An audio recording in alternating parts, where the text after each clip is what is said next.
Okay, so remember that they're changing my voice. This is part 2. Again, I'm not here to insult anybody. As you see, the people who walk by, they don't seem nervous or scared or disrupted. Okay, I'm making a video at the park. It's a public park. Okay. So I was talking about the difference between angels and demons. Now you see that the angels depicted with wings, right? We've also seen evil beings depicted with like black wings. And we see them, the wolves in sheep's clothes, right? Luciferian, right? Lucifer likes to parade like an angel of white. Okay, angel in light.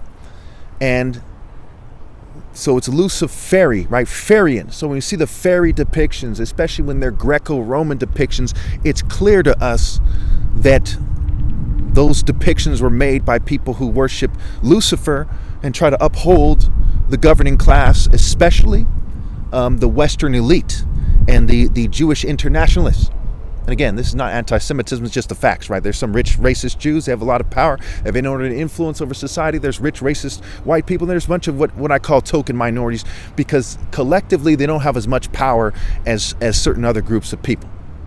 Okay, it's pretty straightforward, right? The LGBT community has a lot of power. We've seen that, right? When you control Hollywood and the media and fashion, and everyone seems to look gayish these days, including Republicans, it's safe to say the LGBT community is being used as a tool, but they also have a lot of power when it comes to the richer members of them who also abuse LGBT people. You know, again, central to my argument is that everybody but me on a spectrum is doing the wrong thing, because they're cheating me out of my right to lead, whether they know it or not.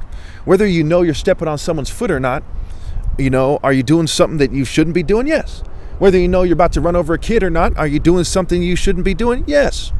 Because you have to be alert and aware, and don't be reckless and senseless. You have to be very careful, you know, and stay alert and stay sober and stay vigilant and seek ye first the kingdom of heaven, or else you're doing the wrong thing. And when's the last time you've seen anybody actively seeking the kingdom of heaven?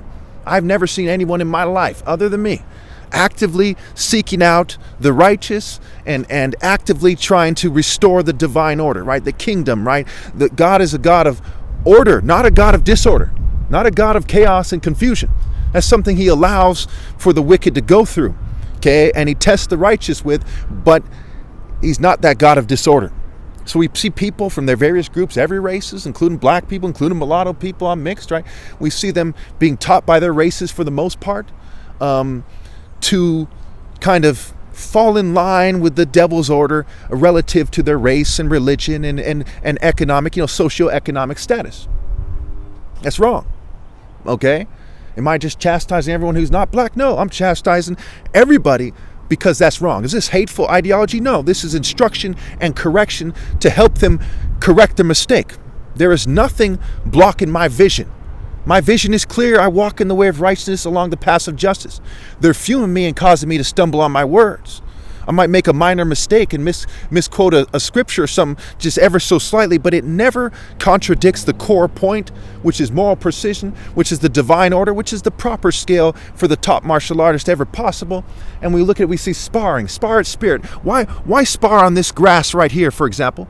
And I've sparred in a park, in several parks in San Jose, and I've won. Why spar on the grass and not the cement? Why spar on the grass and not the ice or the Olympic, you know, turf that they use in Olympic sparring? Well, because it's the difference between going in and going out of the world. Okay, indoor and outdoor, right? The gate, the door. Okay, that's part of it. It's also people have evolved in nature, not on the ice. The ice is few and far between. Okay, if you move away from the natural terrain that God meant for sparring, okay, that's on you and your people. And you need to get out of that and get back to the point, right? So you're not going to spar on ice. It's okay to walk through ice, you know, but it's not okay to insist on the challenge being on ice. Nor should it be a swimming challenge or spelling bee or a pie eating contest either. So we look at it, right? It's going to be in grass. And why not the desert? Because God makes it rain, right? The desert's referred to as a wasteland. So it needs to be on land that is logical. But it also needs to be done in a logical manner, which cannot be done after my flesh dies because they've sabotaged the people. Everyone inherently knows that black people, certain black people, are greater warriors than everyone else. You inherently know this. Just like you inherently know that a leopard is more dangerous than a golden retriever. You inherently know this. It's just how it is. And I don't care how well you fight. I care whether you're loyal to God or not. Okay? But this is part of the truth here. So we look at the divine order, right? Who was Pharaoh? Okay, Pharaoh was the first king of Egypt, the Pharaoh. Right? Remember in the story, the Jews are being treated pretty fairly. Even Abraham was being treated pretty fairly by Pharaoh, okay, until the Exodus, right? Until around the time of the Exodus and leading up to that, when they're being put to harsh labor, okay. But before that, they were being treated fairly. Joseph was treated fairly, right? He was even elevated to the second highest position in Egypt. Abraham was given back his wife when he lied about her, right? So he's being treated fairly by Pharaoh. Sometimes some of his soldiers were kind of shady, but, you know, it doesn't change the fact. So we can look at what was Egypt. Egypt was a place where people went to exchange ideas, to trade goods, at some points to trading slaves, unfortunately. They went there to discuss things. They went there to make... So basically I ran out of memory there, and I was saying that Egypt was a place that people went to exchange ideas and to try to prove points. That's why there was so many martial art temples there, right? Sekhmet was clearly a martial art temple. Set even was making a martial art argument about brute force, thinking that he was right but he was wrong. Horus, and then he had Montu, he had the stick fighting priests of Osiris.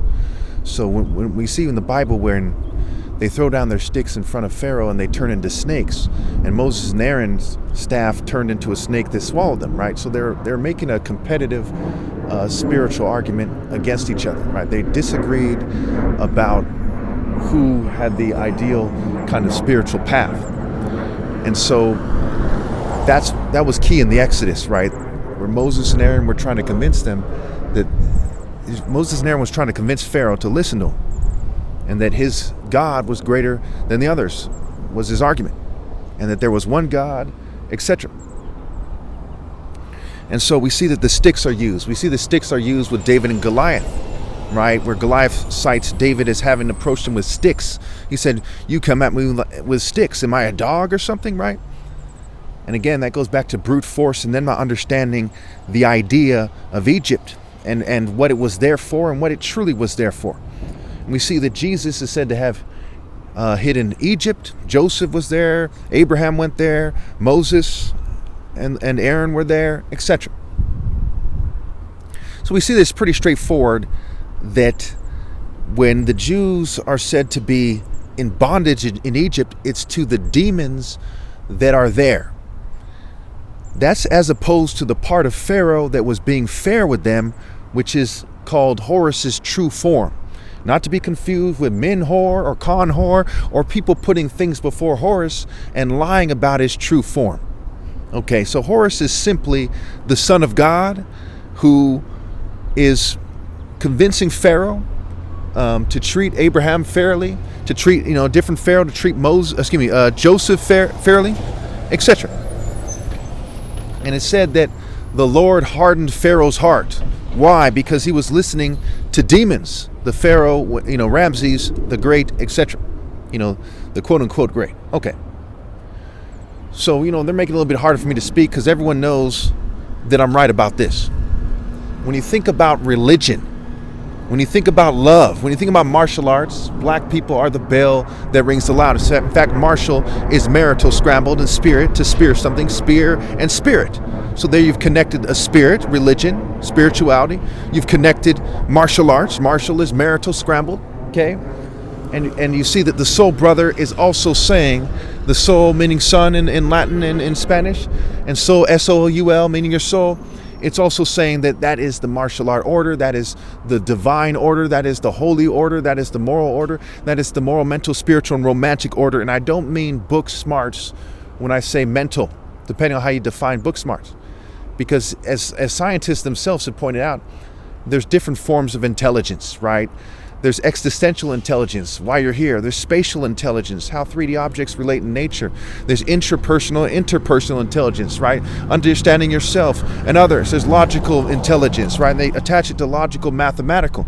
But you could be more logical than somebody who's very good at math, because there's a difference between life smarts, right? Wisdom and book smarts, which is really the tree of knowledge. Okay, how well you are accustomed, how much you're bred to kind of learn in the Western way, if you live in America or in the West,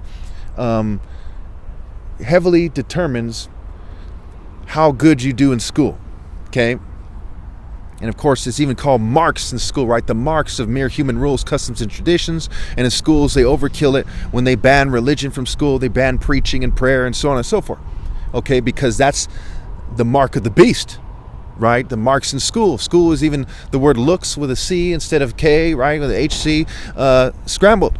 You know, they want to put on a show, image, illusion, psychology, falsehood. You should know beyond any doubt that I'm right. It's open and shut. So when we see the Tatib of Egypt, right, the stick fighting, being straightforward and honest through the use of the stick, and the stick's cross, and the tree of life, right? The branches on the tree, any branch that doesn't bear fruit is cut off and thrown into the fire. Any martial arts spirit, stick fighting or sparring without sticks that is not in the spirit of God is headed for the fire with the souls that are in that spirit. And I'm not saying this to insult anybody. This is the true interpretation of the Bible. This is the truth. In fact, in at least one Japanese martial art form, there's something I was told that's called shuhari, which is when somebody leaves the system and goes into something greater. They go their own way, okay? And it's a play on words for show hero. So that the hero learns the falsehood in the existing systems and then transcends and overcomes and goes to God. And goes on God's path, the way of righteousness and justice. Not the human path, not the profane path, not the secular path, not the worldly path, but God Almighty's path. So that part is key here. And so now you should know between all these videos, I made 3 video clips. One I'm going to put in one video. The other 2 I'm going to put together if I remember. You should know that the fairy arts, right, kind of LGBT is not the spirit of God that the Bible is talking about. You should know that Republicans and Democrats and libertarians and cults and on, that these guys aren't in the spirit of God. You should know that the churches, the mosques, the synagogues, every religion and spiritual movement you know, except for mine, you should know that they're not in the spirit of God, because they're merely human rules, customs, and traditions that are allowed. Especially if they've been allowed for a long time, or they're currently funded by powerful corporations like New Age and Lightworker and all this type of stuff. Okay. So you should have no doubt in your mind that what they're doing is being crafty, like the snake in the garden, the craft, witchcraft, right? Sea raft, sea vessel, sea boat, on board, right? The word board, boa, road, board, how it's spelled. So you should have no doubt in your mind that I'm right. And you should have no doubt in your mind that I'm the way, the truth, and the life, that I am the anointed one, that I'm Christ. And how do we know this? Well, first of all, why would I lie? Me saying these things as I've predicted for years. I've predicted for around a decade at least. Okay? Me saying these things have gotten me shunned. I'm out here by myself. I made thousands of videos by myself. You know, females are shunning me, what have you. This hasn't got me a bunch of gorgeous women. This hasn't helped me get money. It's caused me to be sabotaged as I predicted, as it says in Matthew 5:10. Okay? So if I'm lying for some kind of worldly gratification, okay, then, you know, why would someone as smart as me make that mistake? Doesn't make any sense. It's also when you couple that with the irrefutable fact that wait till this thing drives by, okay, that I'm the son of a brain surgeon who came here during the Nigerian Civil War in the late 60s, worked his way up penniless, okay? And I'm the one of his 3 sons who has thousands of videos on the internet telling the truth, and I have a legal and peaceful top martial artist challenge. So I'm already someone who's proven that has more human value than other people, that he's more righteous than other people, he's more moral, he has more heart and wisdom and justice and focus and discipline and on and on. I've already proven that. So why would I lie? Why would I take away from all that by lying? Because I'm not lying. So the logic of the situation overkills the scriptures and the other proofs that I've given you. okay, it's open and shut. There is no reason in the world to doubt that I am who I am. And it's so obvious that your main concern should be making sure that it's actually me and not somebody that the government sent, because they have all kinds of technology. There's a lot of people that look somewhat similar to me, and they've been changing the way I look with fumes and poisons and changing my shape. Beware of people in a Greco-Roman kind of state-friendly spirit. Look for their motives. Look for their deeds. Look at who they are. Look at their spirit. Analyze them carefully, because they're using brain hacking techniques, okay, which is going to allow them to confuse your brain to a certain degree. So be very careful. Be sober. Be vigilant. It's nearly impossible to be completely sober these days because of the fumes in the air, because of the stuff in the food and the household products and the stuff in the materials that they've put out there in large volumes. Okay, so I'm going to leave it there.